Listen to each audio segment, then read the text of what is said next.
Why does the same compressor feel aggressive on a snare and invisible on a vocal, even with identical settings? Everyone obsesses over ratio and attack and never touches the knee, but that's the control that decides whether you even notice the compressor. I used to think it was the compressor itself. I'd swap plugins, chase different units, convince myself I needed something smoother for vocals and something punchier for drums, spent way too long looking in the wrong place. Then I was working on a record where the snare felt flat and the vocal felt mechanical.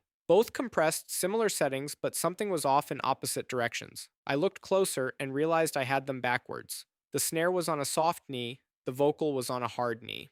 The moment I flipped both, everything changed. Here's what's actually happening. Hard knee means compression kicks in the instant the signal crosses the threshold. No ramp, no warning, just on. That abruptness is audible, and on a snare, that's the whole point. You hear the compressor grab. That's the audible character. The mechanism working is the point.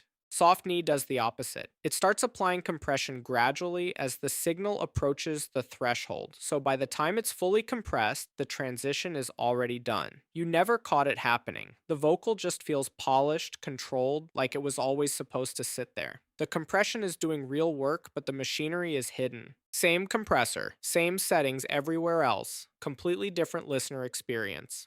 That's the actual decision.